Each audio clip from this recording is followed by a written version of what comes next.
আসসালামু আলাইকুম ওয়া রাহমাতুল্লাহি ওয়া বারাকাতুহু। সম্মানিত দর্শকবৃন্দ, পবিত্র মাহে রমজানের মাগফিরাতের আজকের এই জুমার রাতে অথবা জুমার দিনে আমি আপনাদেরকে এমন একটি দোয়া পাঠ করার কথা বলবো, যে দোয়াটি পাঠ করলে আল্লাহ রাব্বুল আলামিন আপনার উপরে এত পরিমাণে খুশি হবেন, সন্তুষ্ট হবেন।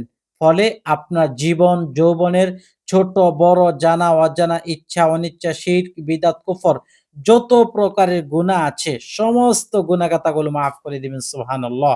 এবং মৃত্যুর পরে আপনার জন্য কোনো কবরের আযাব নির্ধারিত থাকলে কোনো গুনাহের কারণে, তাহলে সেই কবরের আযাব মাফ করে মাফের সার্টিফিকেট দিয়ে আল্লাহ রাব্বুল আলামিন আপনাকে ঈমানের সাথে মৃত্যু দিবেন সুবহানাল্লাহ। দর্শক, এই দোয়াটি পবিত্র মাহে রমজানের পবিত্র জুমার দিনে যদি আপনি ইতমিনানের সাথে পাঠ করতে পারেন, দোয়াটি সঠিক উচ্চারণে পাঠ করতে পারেন, অর্থের দিকে আপনি খেয়াল করে পাঠ করতে পারেন, তাহলে এর পূর্ণরূপে ফল পাবেন এবং আল্লাহ তাআলা আপনার দোয়াটি পাঠ কবুল করে নিবেন। আপনার উপরে সন্তুষ্টি লাভ করবেন সুবহানাল্লাহ। দর্শক, দোয়াটি আপনি কয়বার পাঠ করবেন, কিভাবে পাঠ করবেন, কোন টাইমে পাঠ করবেন, নামাজের আগে নাকি নামাজের পরে, মুনাজাতের ভিতরে নাকি মুনাজাতের আগে, এই দোয়া পাঠের আগে পরে অন্য কোনো আমল আছে কিনা, অজু শর্ত কিনা, সবগুলো A to Z বিস্তারিত আমি আপনাদেরকে বলে দিব ইনশাআল্লাহ। সুতরাং শুরু থেকে শেষ পর্যন্ত ধৈর্য সহকারে মনোযোগ দিয়ে শুনতে হবে। দর্শক, প্রথমত কথা হলো বিশ্বাস, ইতমিনান আপনার ভিতরে থাকা জরুরি। আপনি একটি আমল করতেছেন, কোরআন ও হাদিস মোতাবেক একটি দোয়া পাঠ করবেন। সে দোয়ার যে ফজিলত আছে, সে ফজিলত যদি আপনার মনের ভিতরে ধারণ না করেন যে এই দোয়া পাঠ করলে আল্লাহ তাআলা আমাকে কিছু দিবেন বা এই দোয়া কবুল হবে, এই ধারণা না থাকলে আপনার সেই দোয়া পড়ে কোনো লাভ নেই। সুতরাং আগে জানতে হবে এই দোয়ার কি ফজিলত, এই দোয়াটা কিভাবে আপনার প্রতি কার্যকর হবে। সর্বপ্রথম কথা হলো, এটি একটি এমন মাস, যে পবিত্র মাহে রমজানের এই মাসে দোয়া করলে আল্লাহ তাআলা সেই দোয়া ফেরত দেন না। আল্লাহ তাআলা তার সেই দোয়া কবুল করেন, মঞ্জুর করেন এবং বান্দার মনের আশা পূরণ করেন। আমি পবিত্র মাহে রমজানের একটি ফজিলত বলবো এবং এমন একটি ফজিলতের কথা বলবো, যেই পবিত্র মাহে রমজান পেয়েও যদি আপনি আল্লাহর কাছে কবুল হইতে না পারেন, আপনার মতো পরকপাল আর কেউ নাই।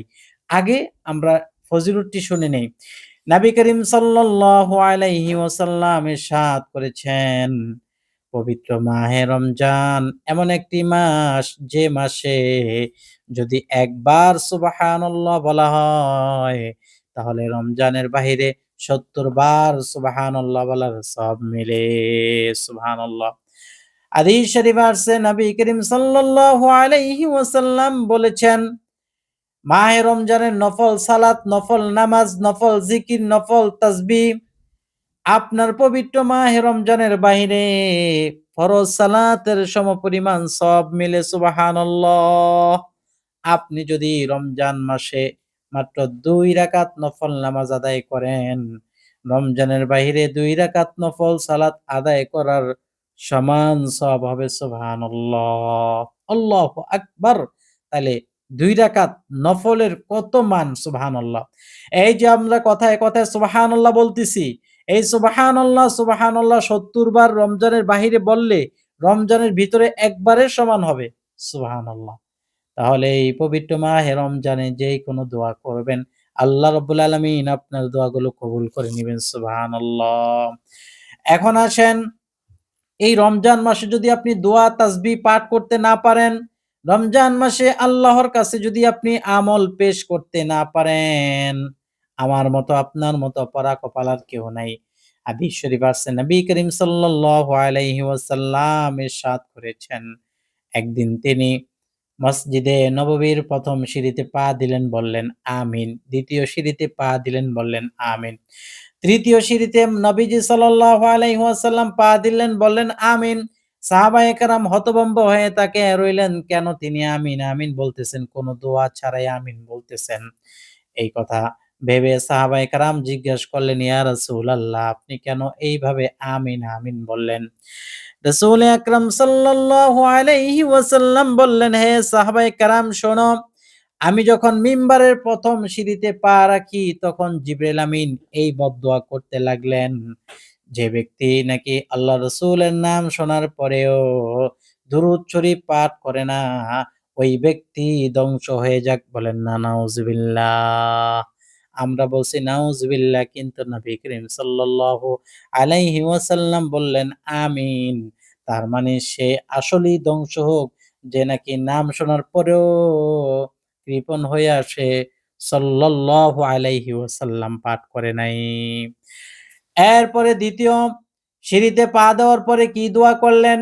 নবীজি বললেন, যখন আমি ২য় সিঁড়িতে পা দিলাম, তখন জিবরাইল আমিন এই বদদোয়া করতে লাগলেন, ওই ব্যক্তি ধ্বংস হোক যে নাকি পবিত্র মাহে রমজান পাইল, কিন্তু সে তার জীবনের গুনাহ খাতাগুলো মাফ করাইতে পারল না। আমি বললাম আমিন।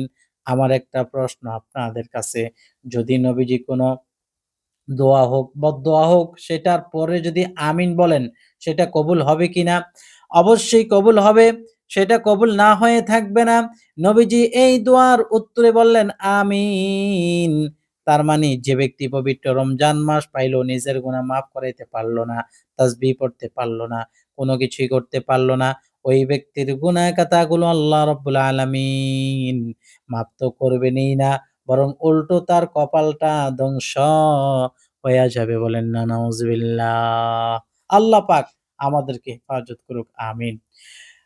প্রিয় দর্শকবৃন্দ, নবীজি সাল্লাল্লাহু আলাইহি ওয়াসাল্লাম যখন ৩য় সিঁড়িতে পা দিলেন, তখন জিবরাইল আমিন এই বদদোয়া করলেন, ওই ব্যক্তি ধ্বংস হোক যে ব্যক্তি তার বৃদ্ধ মা-বাবাকে পাইল কিন্তু জান্নাত ক্রয় করতে পারল না।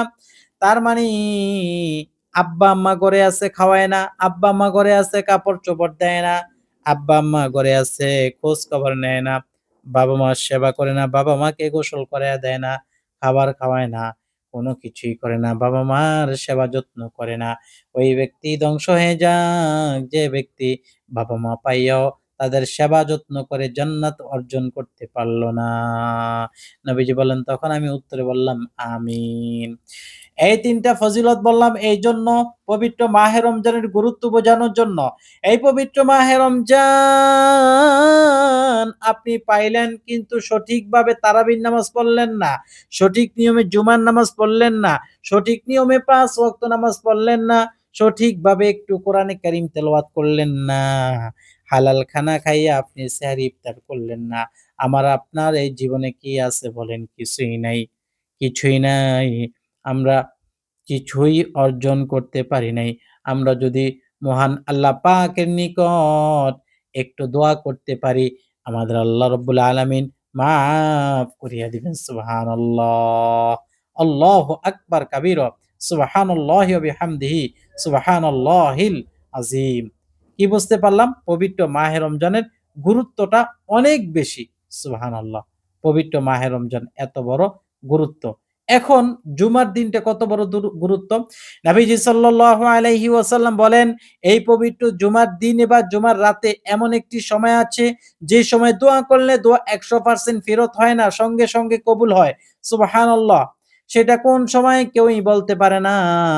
সেটা হতে পারে রাতে, সেটা হতে পারে দিনের সকালে, সেটা হতে পারে জুমার পরে, আসরের পরে, মাগরিবের আগে।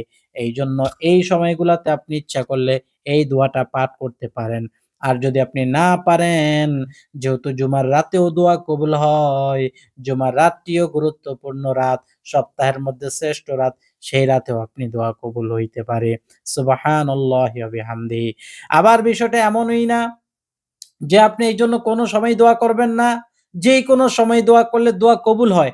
তবে ১০০% সিউর ওই সময়টা। তো সেটা তো কেউ বলতে পারে না। এইজন্য আমি বললাম, আপনি যদি রাতে, সকালে, দুপুরে, বিকালে যে গুরুত্বপূর্ণ সময়গুলা আছে, ওই সময়গুলাতে যদি আপনি দোয়া করতে পারেন, আল্লাহ রাব্বুল আলামিন আপনার দোয়াগুলো কবুল ও মঞ্জুর করবেন। সুবহানাল্লাহ। এখন আমি আপনাদেরকে দোয়াটা শিখাইয়া দিব। এই দোয়াটা কিভাবে পাঠ করবেন? দোয়াটা পাঠের আগে ৩ বার দুরূদ শরীফ পড়বেন। আল্লাহুম্মা সাল্লি আলা মুহাম্মাদ আন-নাবিয়্যিল উম্মি ওয়া আলিহি ওয়া সাল্লিম তাসলিমা। যদি সম্পূর্ণ দুরূদ শরীফটা না পারেন বলবেন সাল্লাল্লাহু আলাইহি ওয়াসাল্লাম, সাল্লাল্লাহু আলাইহি ওয়াসাল্লাম, সাল্লাল্লাহু আলাইহি ওয়াসাল্লাম। এইভাবে ৩ বার দুরূদ শরীফ পাঠ করে একবার আস্তাগফিরুল্লাহ পাঠ করে নিবেন। কারণ আস্তাগফিরুল্লাহ যদি আপনি পাঠ না করেন আল্লাহ পাক আপনার গুনাহ মাফ করবে না।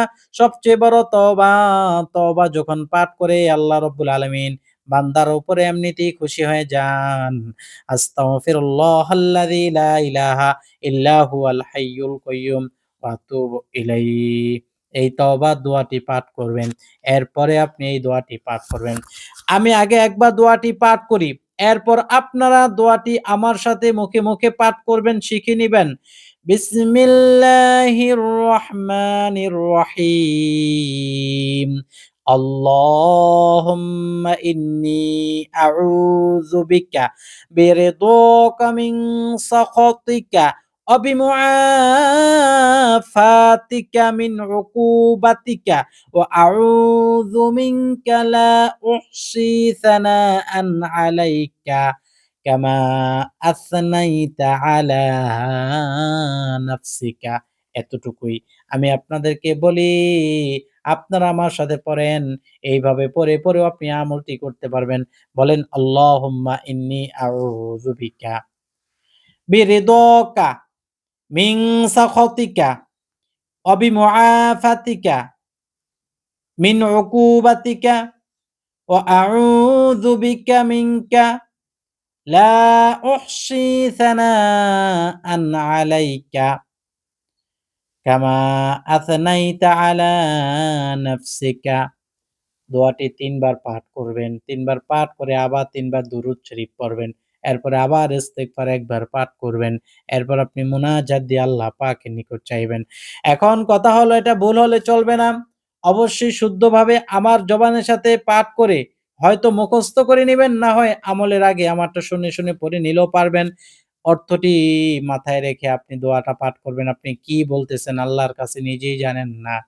তাহলে এটার ফলটা বেশি পাবেন না। যদিও যেকোনো দোয়া অর্থ ছাড়া পড়লেও কবুল হয়। কিন্তু যখন আপনি অর্থের দিকে খেয়াল দিয়ে পড়বেন, তখন আপনার মনের মধ্যে একটা আত্মতৃপ্তি আসবে।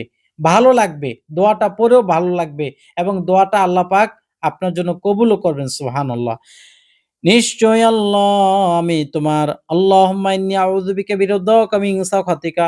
আয় আল্লাহ আপনার কাছে আমি সন্তুষ্টির পাওনা চাই আপনার রাগ থেকে। মানে আপনার রাগ চাই না, আপনার সন্তুষ্টি চাই। সুবহানাল্লাহ। তাইলে এই দোয়া পাঠ করলে আল্লাহ তাআলা বান্দার উপরে কি হয়ে যান? খুশি হয়ে যান। যে আপনার অসন্তুষ্টি থেকে পাওনা চাই। সন্তুষ্টির মাধ্যমে। মানে আপনার খুশির মাধ্যমে আমরা অখুশি থেকে পাওনা চাই। সুবহানাল্লাহ। অবিমুআফাতিকা মিন উকুবাতিকা। আয় আল্লাহ আপনার শাস্তি থেকে পাওনা চাই ক্ষমার মাধ্যমে। আপনি ক্ষমা করে দিলেই শাস্তি থেকে মাফ পেয়ে যাব। আপনার শাস্তি থেকে মাফ চাই আপনার ক্ষমার মাধ্যমে। আপনি ক্ষমা করে দিলে আমি শাস্তি থেকে মাফ পেয়ে যাব। সুবহানাল্লাহ ওয়া আউযু বিকা মিনকা লা উহসি সানান আলাইকা। আয় আল্লাহ আপনার প্রশংসা করার মতো আমার সামর্থ্য নাই, আমার শক্তি নাই আপনার প্রশংসা করার। আপনি এত মহান, আপনি মহিয়ান, আপনি গরিয়ান, আপনি অনেক বড়। আপনার প্রশংসা করার মতো কোনো শক্তি আমার নাই। আপনার প্রশংসা করার মতো যোগ্যতা একমাত্র আপনারই। পৃথিবীতে এমন কোনো পীরও নেই, গাউস, কুতুব, জৌনপুর, কারামত আলী কেউই জন্ম নিতে পারে নাই যে নাকি আপনি আল্লাহ পাকের কি বর্ণনা করবে, মানে হুকুম আহকাম বর্ণনা করবে, আপনার শ্রেষ্ঠত্ব, আপনার বরত্ব বর্ণনা করবে। এমন কারোই জীবন তৈরি হয় নাই। বরং কিতাবের মধ্যে আসছে নবী করিম সাল্লাল্লাহু আলাইহি ওয়াসাল্লাম বলেছেন, সারা পৃথিবীর মানুষগুলো যদি আল্লাহ পাকের প্রশংসা লেখা শুরু করে দেয়, পৃথিবীর সবগুলো গাছ যদি কলম হয়, পৃথিবীর সবগুলো পানি যদি কালি হয়, আর আল্লাহ পাকের প্রশংসা লেখা শুরু হয়ে গেল। শুরু হয়ে যাওয়ার পরে প্রশংসা লেখা শুরু হয়ে গেল। আল্লাহ পাকের প্রশংসা লিখতে, লিখতে, লিখতে, লিখতে সারা পৃথিবীর মানুষের হায়াত শেষ হয়ে যাবে। সকল মানুষ শেষ হয়ে যাবে। সকল পানিগুলো কালি হিসেবে শেষ হয়ে যাবে। সকল গাছ কলম হিসেবে লিখতে, লিখতে শেষ হয়ে যাবে। তবুও আল্লাহ রাব্বুল আলামিনের প্রশংসা লেখা শেষ হবে না। সুবহানাল্লাহ। এইজন্য আপনি বলবেন, ইয়া রাব্বে কারীম, আপনার প্রশংসা করার মতো শক্তি আমার নাই। সুবহানাল্লাহ। আপনার প্রশংসা গাওয়ার মতো শক্তি আমার নাই। আমি অদম, আমি পাপী, আমি দুর্বল। আমি কিভাবে আপনার প্রশংসা করব? আপনি যে কত মহান সেটাও আমার বলার মতো আমার সাহস নাই। আপনি কত মহান, আপনার বর্ণনা একমাত্র আপনি নিজেই করতে পারবেন। আল্লাহু আকবার! আল্লাহ আপনি একমাত্র বড়। আপনার চাইতে বড় কেউ নেই। আপনার সাথে তুলনা দেওয়ার মতো কেউ নাই। এই কথাগুলো আল্লাহ পাকের বরত্ব, মহত্ব ভেবে যদি আপনি পাঠ করতে পারেন, আল্লাহুম্মা ইন্নী আউযু বিকা বিরিদাকা মিন সাখাতিকা ওয়া বিমুআফাতিকা মিন উকুবাতিকা ওয়া আউযু বিকা মিনকা লা উহসি সানাআন আলাইকা কামা আথনাইতা আলা নাফসিকা। যদি এই দোয়াটি আপনি পাঠ করতে পারেন মাত্র ৩ বার, আল্লাহ রাব্বুল আলামিন এত পরিমাণে আপনার উপরে খুশি হবে, সঙ্গে, সঙ্গে গুনাহ খাতাগুলো মাফ করে দিবেন। সুবহানাল্লাহ। সঙ্গে, সঙ্গে কবর আযাব মাফ করে দিবেন। পরে এই কথাও আসছে, যে ব্যক্তি এই দোয়া পাঠ করবে আল্লাহ রাব্বুল আলামিন ওই ব্যক্তির উপরে খুশি হইয়া কবরের আযাব মাফ করে দিবেন। সুবহানাল্লাহ। এরপরে আপনি মুনাজাতে চলে যাবেন। কারণ প্রতিটা দোয়ার পরে মুনাজাত দিবেন। আল্লাহর কাছে প্রার্থনা করবেন, আল্লাহ রাব্বুল আলামিন কবুল করবেন। আর যদি আপনি দোয়া প্রার্থনা না করেন, উপস্থাপন না করেন, পেশ না করেন, তাহলে এটা কেমন জানি মাঝপথে রয়ে গেল। এটা যে আপনি অর্জন করলেন, এটা যে আপনি পাঠ করলেন, এখন আল্লাহ পাকের নিকট আপনি কবুল করাবেন। কবুল করানোর জন্য শর্ত আছে। যদি আপনি নবীজির উপরে দুরূদ সালাম পেশ না করে কবুল করতে যান, কবুল হবে না। নবীজি সাল্লাল্লাহু আলাইহি সাল্লাম বলেছেন, যদি কোনো ব্যক্তি প্রার্থনা করে, আল্লাহর কাছে দোয়া করে, তওবা করে, তাহলে সে যদি দুরূদ শরীফ পাঠ করে, তওবা করে, দোয়া করে, প্রার্থনা করে সেটা কবুল হবে। আর যদি সে প্রার্থনা করার সময় যদি দুরূদ শরীফ না পড়ে, তাহলে সেটা তার ১ম আসমানে ঝুলে থাকে। সেটা মহান আল্লাহর কাছে পৌঁছায় না। নাউজুবিল্লাহ। এইজন্য সবাই আমার সাথে দরুদ শরীফ কিভাবে পাঠ করে মুনাজাত দিবেন এটা দেখবেন এবং আমার সাথে ধরেন। আলহামদুলিল্লাহি রাব্বিল আলামিন ওয়াসসালাতু ওয়াসসালামু আলা সাইয়্যিদিল মুরসালিন ওয়া আলা আলিহি ওয়া আসহাবিহি ওয়া বারিক ওয়া সাল্লিম। আমি শুরুতে হামদ পাঠ করেছি, তারপরে দুরূদ শরীফ পাঠ করছি। হামদ সানা পাঠ করে মুনাজাতে হাত তুলবেন, চক্ষুগুলা বন্ধ করে নিবেন। কারণ চক্ষু খোলা রাখলে পৃথিবী দেখা যায়। আর চক্ষু বন্ধ করে নিলে কবর দেখা যায়। যখনই কোন আমল করবেন, চক্ষু বন্ধ করে আমলটা করবেন। ওই আমলের দোয়াটার উচ্চারণটা চক্ষু বন্ধ করে খেয়াল দিবেন যে আমি কি পড়লাম। চক্ষু বন্ধ রাখলে কবরের কথা স্মরণ হয়। চক্ষু বন্ধ রাখলে দিলটা নরম হয়ে যায়। আলহামদুলিল্লাহি রাব্বিল আলামিন ওয়াসসালাতু ওয়াসসালামু আলা সাইয়্যিদিল মুরসালিন। পাঠ করে বলবেন, রব্বানা আতিনা ফিদ দুনিয়া হাসানাতাও ওয়া ফিল আখিরাতি হাসানাতাও ওয়া কিনা আযাবান্নার। রব্বে কারীম, পবিত্র মাহে রমজানের জুমার রাতে বা জুমার দিনে আমি এই সময় দোয়াটি করলাম। আল্লাহ দোয়াগুলো কবুল ও মঞ্জুর করেন। বিশেষ করে আপনার সন্তুষ্টি অর্জনের জন্য যে দোয়াটি পাঠ করলাম কবুল করেন, মঞ্জুর করেন। দুরূদ শরীফ, তওবা, ইস্তিগফার যা কিছু পাঠ করলাম ভুল ত্রুটি মাফ করে এর হাদিয়া লক্ষ কোটি গুণ বাড়াইয়া নবীজি সাল্লাল্লাহু আলাইহি ওয়াসাল্লামের পাকে পৌঁছায়া দেন। আমাদের আব্বা, আম্মা, দাদা, দাদি, নানা, নানি, আত্মীয়-স্বজন, ভাই, বন্ধু, পাড়া প্রতিবেশী, পীর ও ওস্তাদ যারা অন্ধকার কবরে, তাদের কবর পাকে পৌঁছায়া দেন। তাদের কবরটা জান্নাতের টুকরা বানায়া দেন। তাদের সবাইরে আপনি মাফ করিয়া দেন। আল্লাহ পবিত্র মাহে রমজানের রোজাগুলো কবুল করেন, সেহরি ইফতারগুলো কবুল করেন, সামনের রোজাগুলো ঠিকমতো রাখার তৌফিক দান করেন। আয় রাব্বে কারীম, আপনার সন্তুষ্টির জন্য দোয়া করলাম। আপনি খুশি হয়ে যান। আপনি আমাদের উপর রাজি হয়ে যান। পৃথিবীতে এমন কোন শক্তি রাখিয়েন না যে শক্তির কাছে আমাদের মাথা নত করতে হয়। আল্লাহ মুখাপেক্ষী বানায়েন না। আমরা যেন নিজের উপরে চলতে পারি। আল্লাহ নিজে কামাই রুজি করে চলতে পারি। সেই সুস্থতা নিয়ামত দান করেন আল্লাহ। গুনাহ থেকে হেফাজত করেন। শয়তান ওয়াসওয়াসা থেকে হেফাজত করেন। আমাদের জান, মাল, ঈমান, ইজ্জতকে হেফাজত করেন। ইয়া যাল জালালি ওয়াল ইকরাম। আল্লাহ ইসমে আজমের উসিলায় আমাদের দোয়াগুলো কবুল করেন, মঞ্জুর করেন। আমাদের ছেলে-মেয়েগুলার দিনদার বানাইয়া দেন, পরহেজগার বানাইয়া দেন। সুবহানা রাব্বিকা রাব্বিল ইজ্জাতি আম্মা ইয়াসিফুন।